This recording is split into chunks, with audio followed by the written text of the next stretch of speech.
Democratic Party Town Hall for sheriff candidates. We are joined this evening with write-in candidate Tami Holdahl. Before we start, I'm going to explain a little bit about how this is going to go. First, we're going to start off with Tami making some opening statements. And to that effect, I'd like Tami to lay out her resume and qualifications and why she thinks that she would be the best candidate for sheriff. And after that, we're going to open things up for questions. I've got 4 segments planned, and you'll see a theme here, and it's going to be all about relationships and duties, because I think that's a lot of what sheriff is about. And first will be relationships and duties to the city of St. Mary's, which is the county seat. Second is going to be relationships and duties to Benoit County at large and our rural communities. Third is going to be relationships and duties to the Coeur d'Alene tribe. And fourth is relationships and duties to state and federal authorities. Now, if your question falls into one of these categories, please wait for your category to arise before asking your question. Again, we're going to talk about City of St. Mary's, Benoit County at large, the Coeur d'Alene tribe, and state and federal issues. So if your question has already been asked similarly by someone else, please put your hand down and yield your time to another question. I'm going to try and spend about 10 to 12 minutes on each topic after opening statements. I guess as far as being able to raise your hand, I thought that there was a way to raise your hand, but if you could either raise your hand or kind of unmute yourself and make yourself known. And if you're not on a place where I can see your hand, I see a lot of people are maybe on the phone. You could unmute yourself and kind of interject and say, I've got a question, and I'll try the best I can to get people in an orderly fashion. I'm going to have one rule for all the candidates that do these town halls going forward, and that's that they may attend each other's town halls, but we're not going to be accepting questions between candidates, either to or from the other campaigns, on the individual's night. We wish to hold a public question and answer forum, not a debate, and we thank the candidates for their cooperation to that end.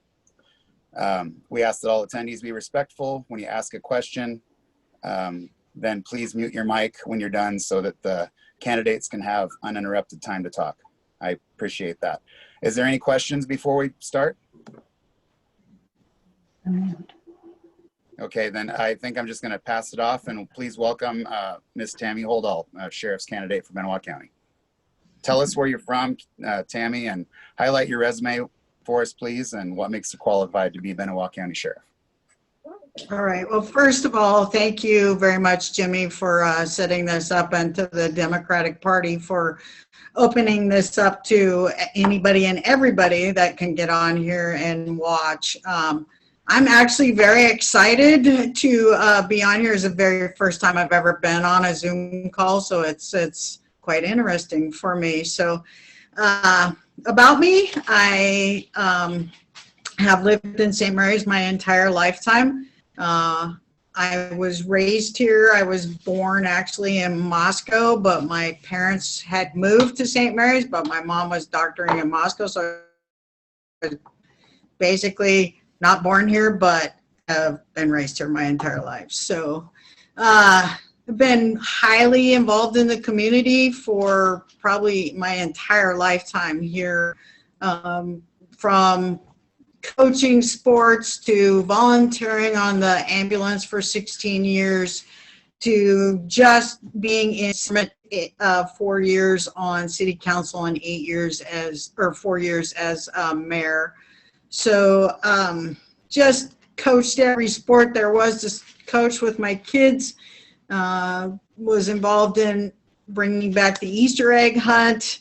I've just volunteered so much, watering flowers to our community, just helping any way we can. I was born and raised that way. My parents were volunteers to this community also, so I just have kind of kept that tradition going. I believe to be a strong community, you need to be involved in your community, so that is why I have been involved. As far as my qualifications, I hold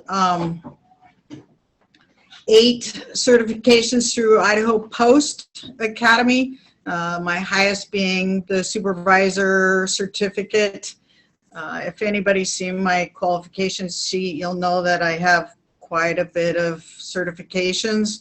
I believe that not staying status quo, and I've worked very hard to receive all of the qualifications that I have gotten. I have taught at the Post Academy, that which trains new police officers for 9 years.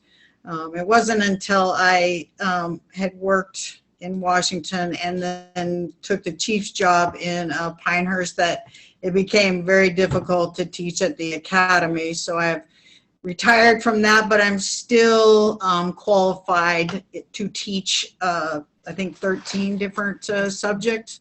So I have a multiple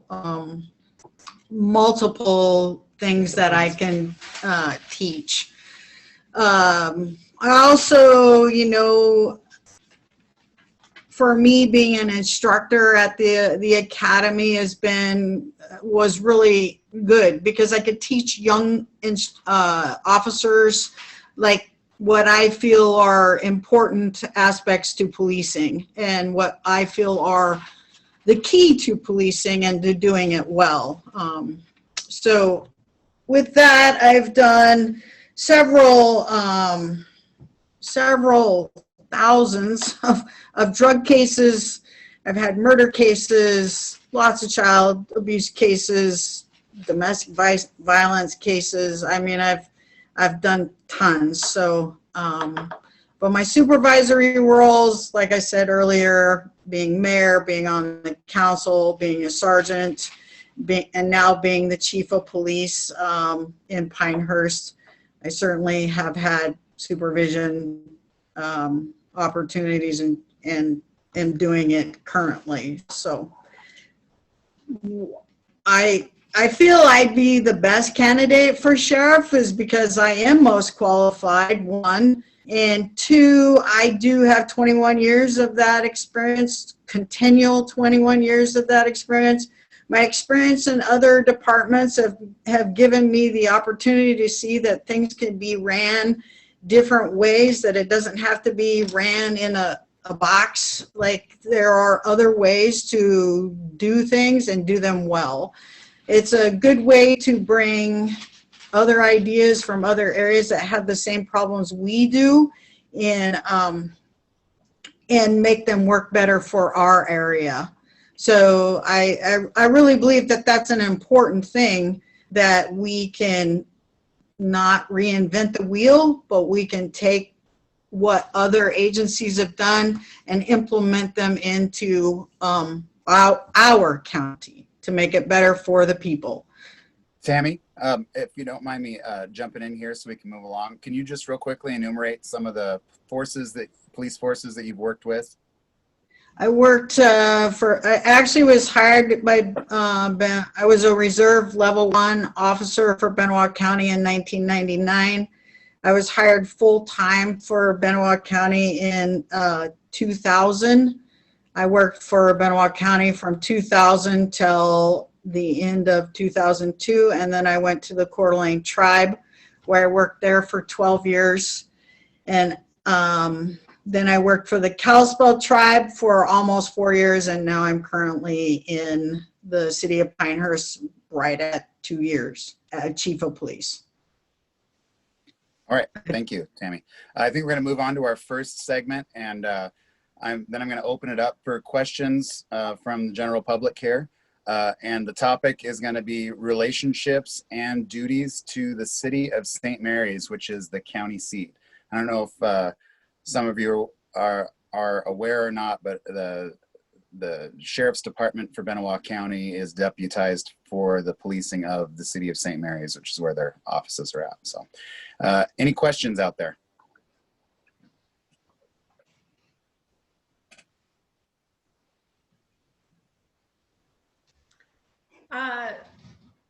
Jimmy, I have some questions. Okay. Go ahead. Thank you. Tami, when I ran as an EMT in Tensed, Desmet, you were often an officer on scene during that time, and I really appreciated your engagement the community and with us as EMS providers. I'm really impressed with your experience and your credentials. They're impressive, and I'm really pleased that you're running for sheriff. I have a few questions for you, and Jimmy, I don't know if I should ask all of them kind of in a row, or I'll just wait and give other people opportunities. If you've got questions specifically related to things having to do with City of St. Mary's County seat at this time, that'd be great. Sorry, I didn't realize that was the specific topic. I'll hold off then until later. Sorry about that. Okay. No, that's just fine. That's just fine. Does anybody have any questions specifically related to City of St. Mary's business? I'll go ahead, Shayna. Okay, there's a question in the chat. There seems to be an uptick in property damage around town. Any insight or thoughts on what we can do to discourage this behavior? And this is from Lindsay Moore. Oh, absolutely. So I can kind of address that even from a personal standpoint. My sister has worked part-time for the city as a city park person. I volunteered to help her on the weekends, clean the bathrooms and, pick up garbage and water the flowers. During that time, cleaning the bathrooms, we have found extensive amount of damage done to the city park. My idea on that is something that I did when I worked for the Coeur d'Alene tribe. It is hard to catch a criminal when you are driving around in your patrol vehicle and it's pitch black, and whoever is committing a crime can see you a mile away and you can't see them because it's pitch black.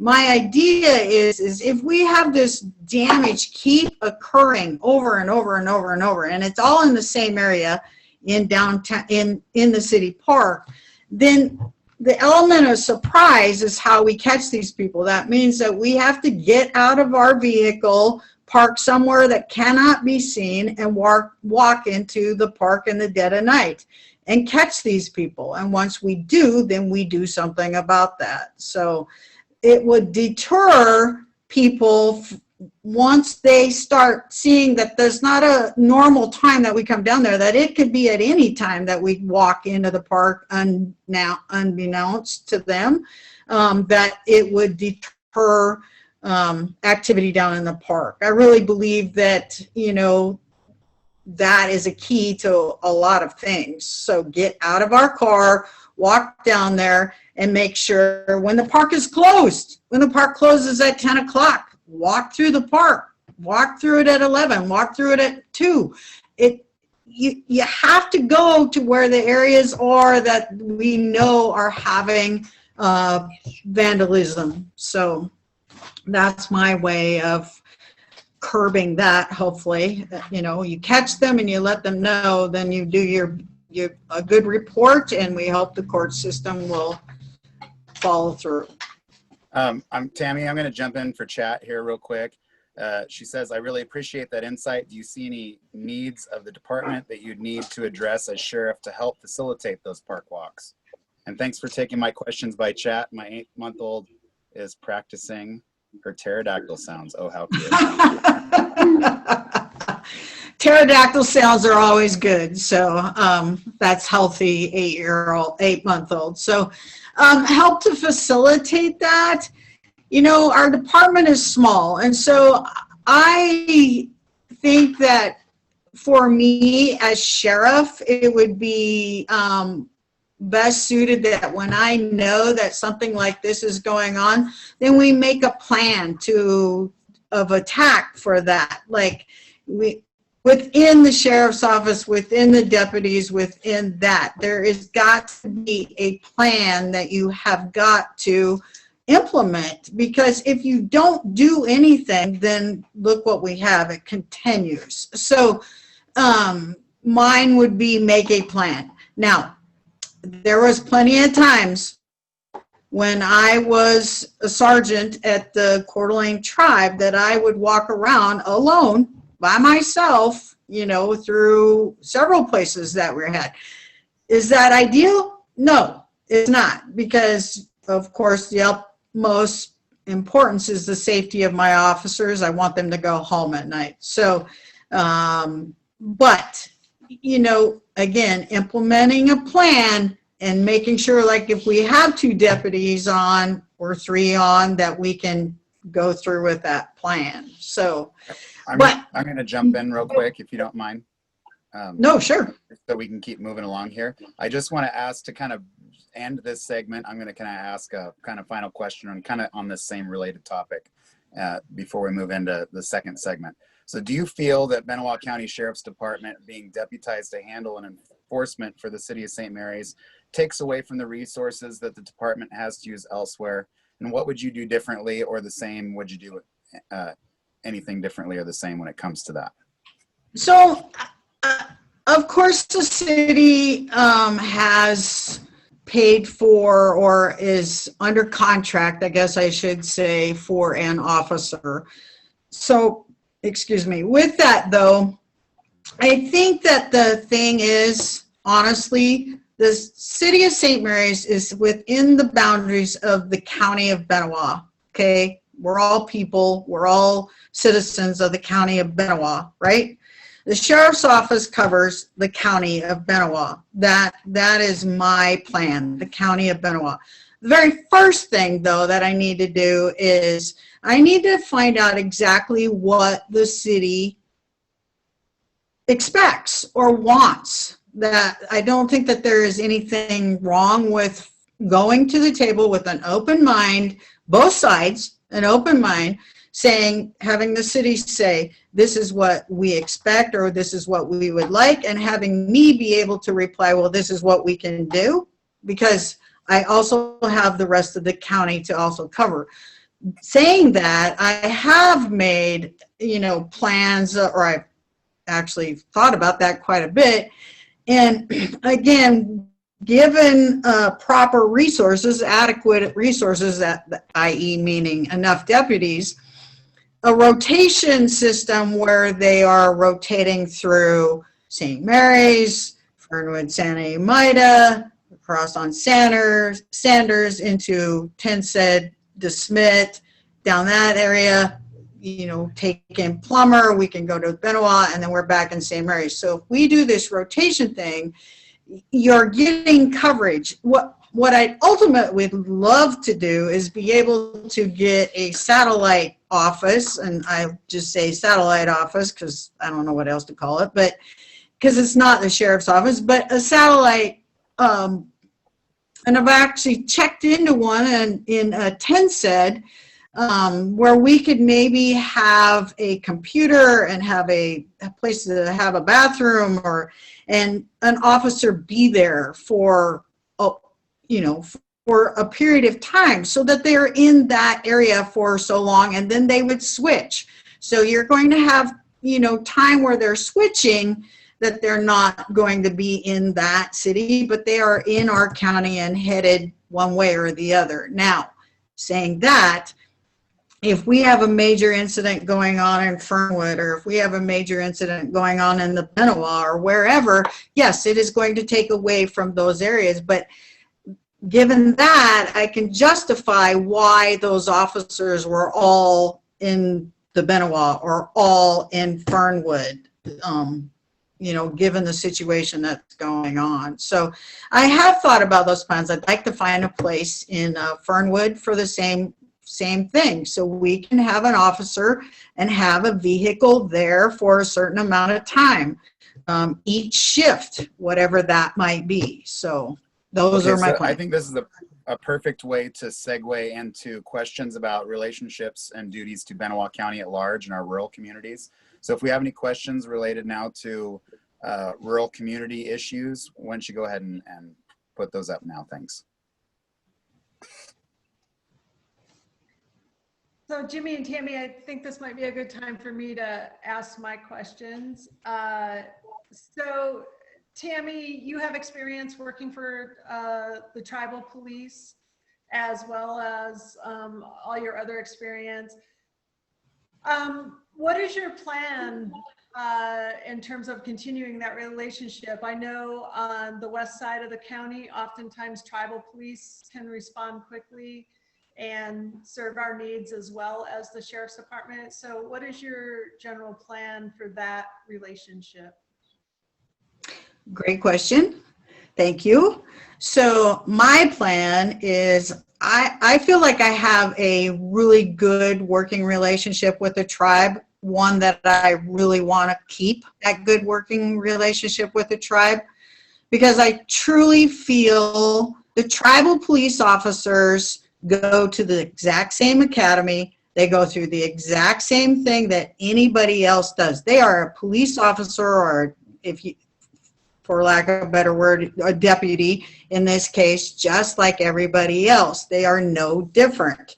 I really believe that if the tribe and the county, me as sheriff, have a good working relationship, it provides what? Better service for who? The people. That's what this is about. It's about providing better service for the people. When people are in crisis, they don't care what color uniform shows up. They just care that one shows up. And so I really feel if we can work closely with the tribe, that I come to the tribe with, let's get together and let's figure out what we can do, what's best for our citizens. And I mean all citizens. It doesn't matter who you are, it's all citizens. So for me, let's work together because it provides better service for our people. I really believe that the tribe and the county can work together very well, because I can take two things. All the county deputies can maybe be in Fernwood. Maybe we've had a critical incident happen in Fernwood, and all the county deputies are in Fernwood, and something happens in Plummer or in Tensett or DeSmit or whatever, and it's a non-tribal member, okay? I would much rather have a really good working relationship with the tribe at that point, that they can go, yes, we can act, and they can be cross-deputized, that they can act as a county deputy in that case and take it over, because the county deputies are on another critical incident down in Fernwood. Now we can flip-flop that around. Say the tribal police are all busy maybe at the casino with some major critical incident, and they have a issue that has happened, let's say in DeSmit, with a tribal member. The county officers can also be cross-deputized to be tribal officers and handle those things when the tribal police are busy. It's the same. It's the same. It's common sense. It's like, it's not shirking responsibilities. It's about working together. So, and making sure that those lines are defined as to when they act as a tribal officer or when they act as a county officer, vice versa. So I really believe that the more that we work together, again, my whole thing is, my job is to protect and serve the public. That's it. Protect and serve the public. The more I can work with agencies, I don't care who they are, the better off we are for the public. So better service. Oh, sorry to interrupt, Tammy. Do we have any other questions related to tribal issues or rural issues in Benoit County? We'd sure love to hear from you. Go ahead. I'm sorry, Shayna's husband. I forget your name. His name is Just Shayna's husband is fine. Butch? Shayna's husband, that works. All right. So on that note of how you're saying you're wanting to work with the tribe, what are your plans to make that happen? I mean, it's easy to sit here and say, I want to work with the tribe, but what are your key issues to bring to the table with them to get them back to working closely with Benoit County. I know as myself, as having been a tribal officer, working with you, knowing the hurdles that we went through together as tribal officers trying to work with Benoit County, what steps are you going to take to make that happen? Well, my first step would be to meet with tribal council and the chief, Sam Abrahamson, and his command staff, because I really believe that when we set those things out on the table, and Butch, just like you just said, or Shayna's husband, I'm sorry, just as you just said, we did have hurdles, but you do know that it did work well. And I think part of the thing, I'm not going into the past and who was arguing about what. It's about what I can do. And my real feelings is if we have defined guidelines on both sides as to this is how this works. If it is a non-tribal member, then it goes to state court. If it is a tribal member, then it goes to tribal court on the reservation. It's almost as simple as that. Now, yes, I understand there's a bunch of other things, but it's almost as simple as that. The other thing with that, though, is it is my responsibility that my deputies stay within those guidelines. That's important that they stay within those guidelines. We don't shirk our calls off on the tribe because we don't want to drive over there. That's not how this works. If it's a violent crime or something that's active, then yes, I want the tribe to be able to go and get things like calm down and wherever the deputy might be, get there and then take that case over. And there's not an argument as to who's doing what and who should be what. And no, we have defined guidelines and we follow them. So that answer your question, Butch? Yeah, also on that, like you talked about earlier, if there happens to be a critical incident at the casino, which draws all the tribal resources over, and there happens to be an incident down in T. Smith that is involving a tribal member, and one of your deputies or several of your deputies end up having to go on that call, what are your thoughts on having all of your staff go through some cultural competency training so it's they kind of know what they're going into and what to deal with? And how to best serve their audience. Exactly. Or serve customers that are tribal. Excellent point, Butch. You know me, you know that I really believe that that is essential, that my deputies go through a cultural training with, even with the tribe, even with the Coeur d'Alene tribe. Like, I'm not saying like go to some cultural class out there somewhere. No, I want them to go to a cultural class with the people that they're going to be working for, because we're working for the people. That's what we're working for. So I absolutely 100% am not opposed to that. You know as well as I do, working there 12 years, there is a cultural difference. There is, and the more you know about it, the better you are to be able to communicate. I just think it's imperative that we do it. I honestly do, and I would absolutely support my deputies being trained in that area. Absolutely. So, thank you. That is a great question. Do you have any other follow-ups there, Butch, before the remainder of the evening? I just kind of want to follow up with that. What would be the protocol in a Tami Holdahl administration, Sheriff's Department, of like a disagreement arises between your deputies and tribal officers? What would be your protocol there? So again, good question, because these are things that have came up in the past. So I think here's some of the ideas that I have about that.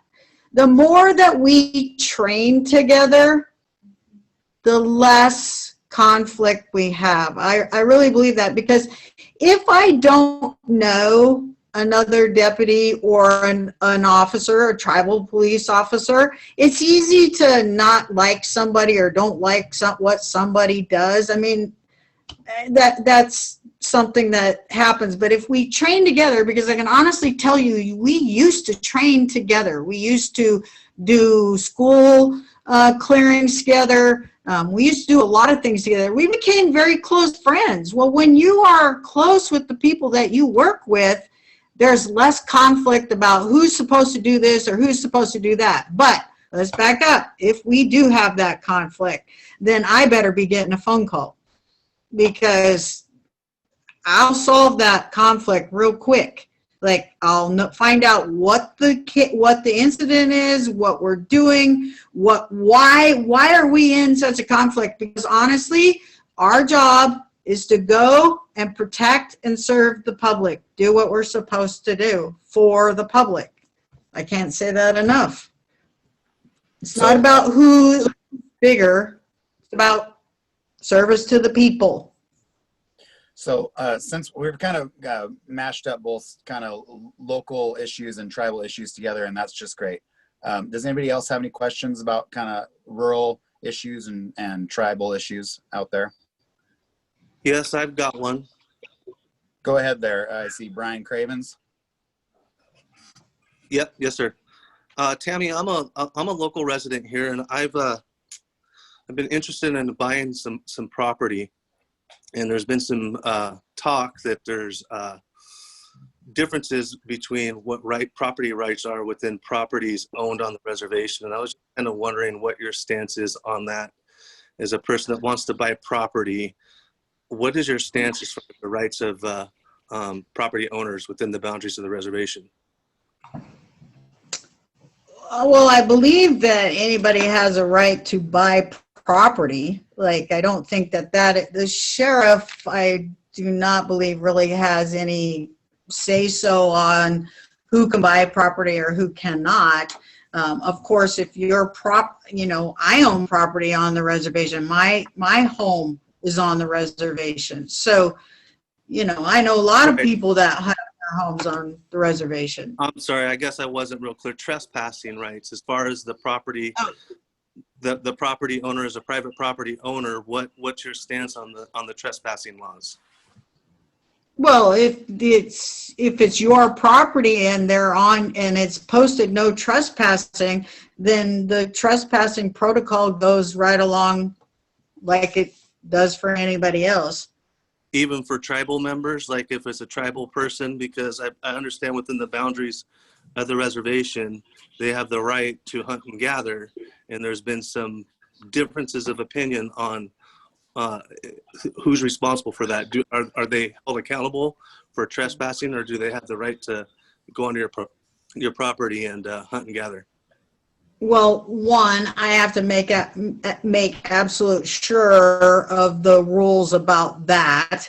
But I believe before I even enforce anything, I have to make sure what the rules are. But if you own property and it is your property, even if it's on the reservation, if it's posted no hunting, I believe that is how that runs. Given that said, I got to make crystal clear sure what the rules really are. Not,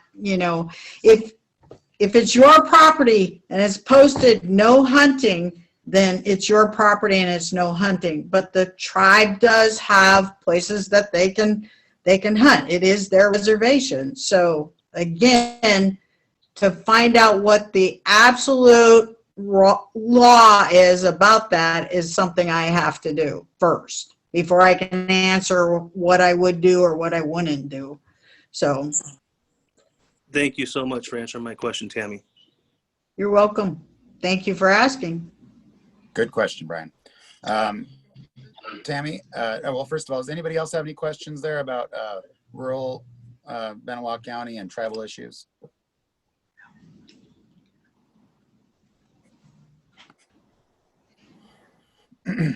So Tammy, how would you how would your department prioritize enforcement by region, by population, by where you're having the most trouble? Is it just a balancing act? What's kind of your ethos on that?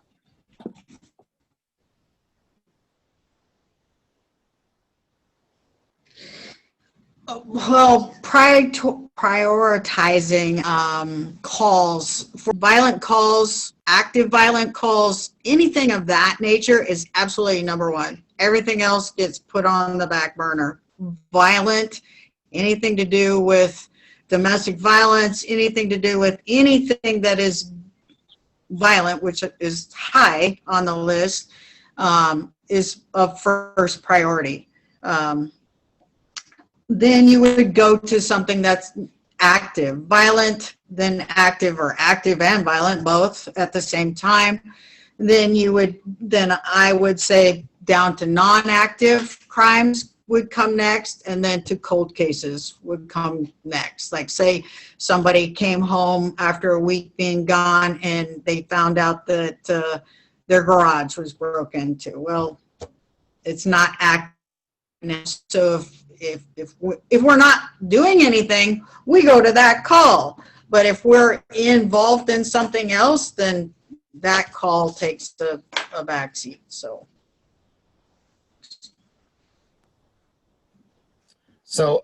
community policing efforts and building stronger ties with communities that are being policed is something that's been discussed a lot nationally lately. Would you be open to setting up some kind of form of community advisory council or town halls in the future, or coffee shop visits, or what do you see as being something that you could do to kind of so that we can have somewhat of a bridge between the community at large and the sheriff's department? So absolutely. One, I like to drink coffee, so I'm got a one up on that, hopefully. I think that if you have seen my qualifications, I did teach community policing. I have no problems being in the community. Matter of fact, I think it's really important as sheriff that I would be in every community at least once a month somewhere, having coffee, having that advertised that I was going to be in that area so that they would be able to come and talk to me. Like, I actually welcome that, because we can't be everywhere all the time. We can't. And I've done this job for many years, been on patrol all of those years.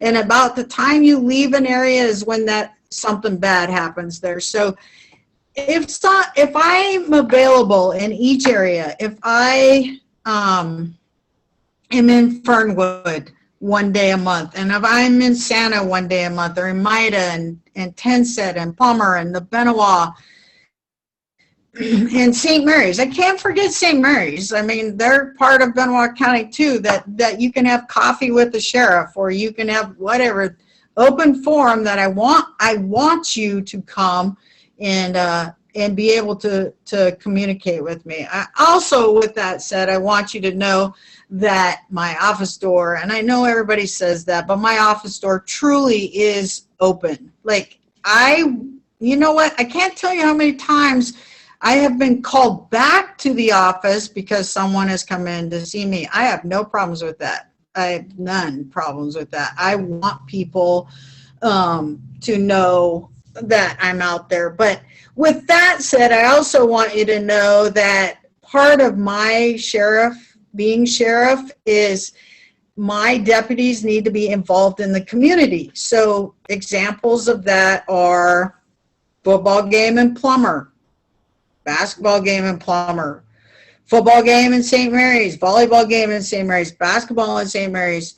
The grade school in Fernwood has events at their school. I believe wholeheartedly, the more that we are out there as people, yes, I'm in uniform, yes, I'm working, but you know what?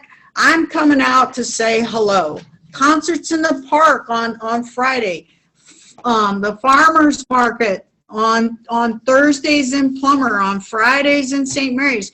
I should be out of my car, as long as I'm not doing something, and just walking around and saying hello to people. It's important that we build these relationships so people have a trust in us. I really believe that is something that we are lacking. We are lacking the respect from the public. We're lacking the trust from the public. We're lacking the transparency. We're lacking that we are people just like everybody else. I want people to see me in the grocery store and feel comfortable to come up and say hi, or hey, the weather's hot or cold or whatever it might be, and just have a conversation. Or if they have something to say, to tell me then, because I want that transparency. I want them to be able to trust that I'll be able to listen to them, and they know that I have listened to them, because I really believe a good leader listens. Like, you have to listen to the public. So the public is who we work for. If I don't listen to you, what am I doing? All right, that's a great answer, Tami. Thank you. I'd like to bring in the final topic kind of into the fold, and I'm going to open it up to just kind of all other questions after this, but relationships and duties to state and federal authorities. And I'll just kind of give you the first question here, and then hopefully some other folks will hop on and ask as well. So what will be your level of cooperation with state and federal authorities? And are there areas which you would not cooperate with state or federal authorities? Well, I'm sorry, Jimmy. No, go ahead. No, I'm done. I think that the Benoit County lies within the state of Idaho, which lies within the United States of America. So that involves state and federal all.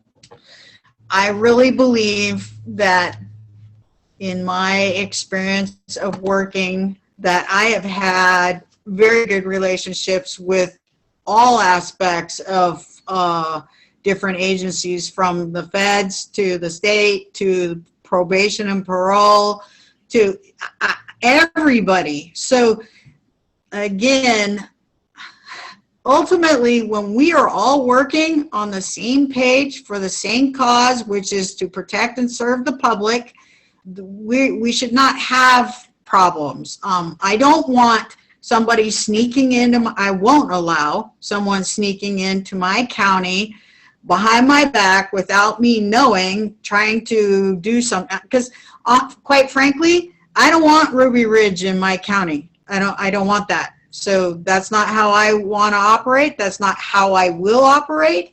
I definitely will have a good working relationship with them. And again, the more we have a better working relationship with everybody, who benefits from that? The people. I firmly believe, I'll always say it, if you're not doing anything wrong, you have nothing to worry about.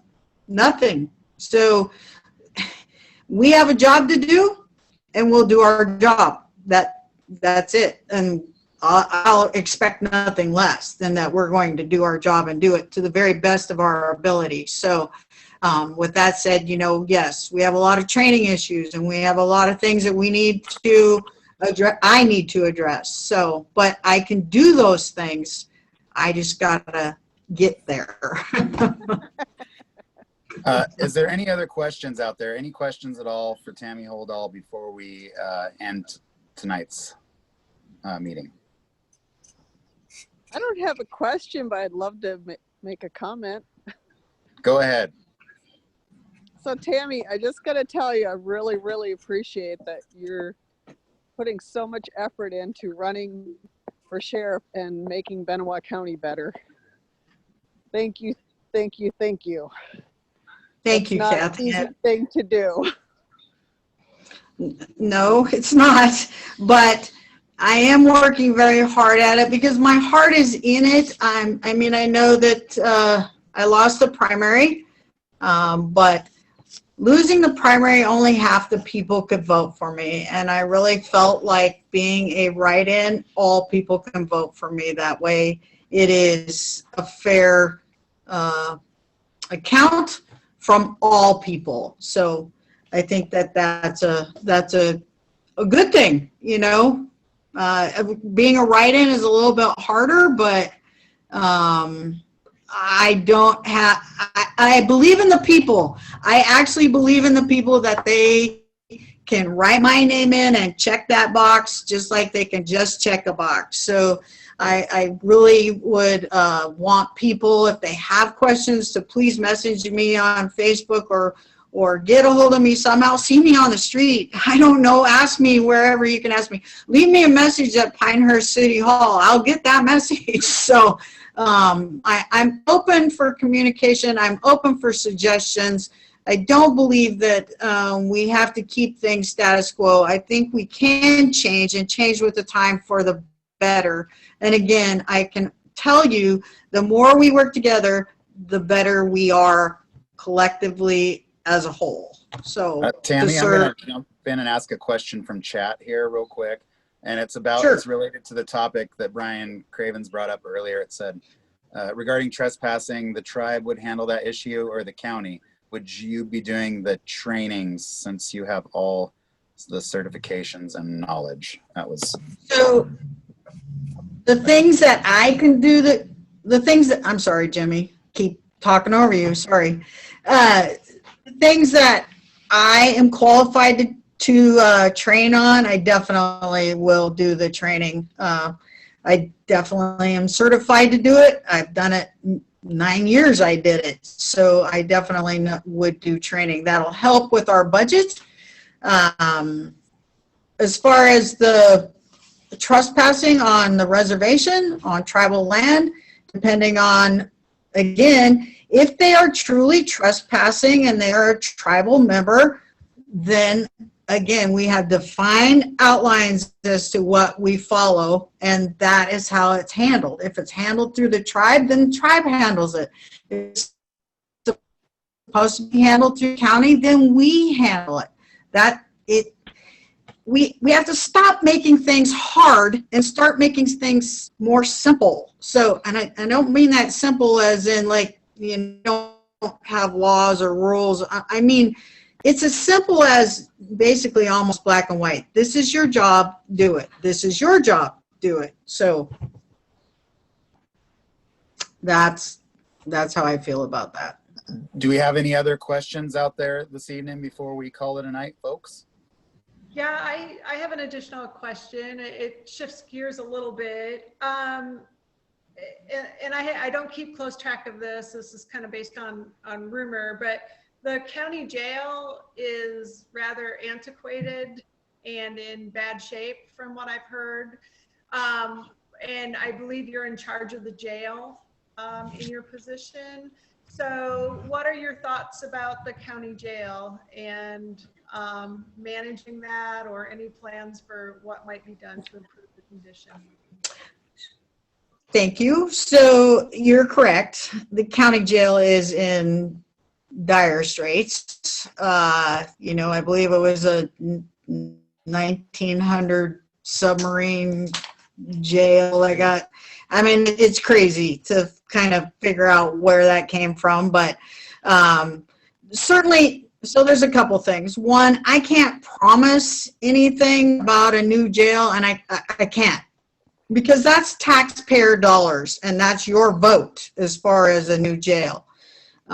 There's one thing I promise, and one thing only in this campaign, and that is I will work my tail off to be the best sheriff I possibly can be for the county of Benoit. Now, I have asked about jail funding and jail like grants and things like that from sheriffs of other counties that also run jails. And I've been told by the other sheriffs that they're in that sheriff's organization, that there is ways to go after grant funding for improvements to your jail. If that is true, then I certainly will go after that grant funding for our jail. So, and again, you know, I'm not ignoring that that's a problem. I know it's a problem. So, and it will be a big issue for me when I get there. But if I have other resources, other sheriffs that have already given me invaluable information of ways to go about looking for those things, then I'm certainly going to take those opportunities. If that money is out there, I want Benoit County to have it.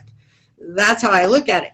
The other way is, you know, again, if you have a great working relationship with the tribe, I know the tribe takes all their prisoners to Kootenai County, or most of them, I think. They did when I was there 6 years ago. So I think they still do, but there's another opportunity right there. That's money being taken to Kootenai County instead of to Benoit County. So if you work together, maybe we can provide more jobs. Maybe we can build a new facility. Maybe, I don't know. There's so many things to explore. It takes time to do all of these things. They're not done overnight, but they can be done. And it just takes somebody to be willing to do it. Now, yes, I'm going to be having coffee and I'm going to be doing all of these things. Things take time. So, but it's important. It's important. I feel the same thing about dispatch center. You know, they are our ears to our lifeline. And so, you know, we have to make sure that their stuff is up to snuff and adequate for them also. So I take care of my people will stay. That's what you have to take care of your people. So we're in our last 5 minutes here, and we're going to have an abrupt stop at 7 o'clock. I just want to give one final opportunity for anyone else to jump on and ask a quick question.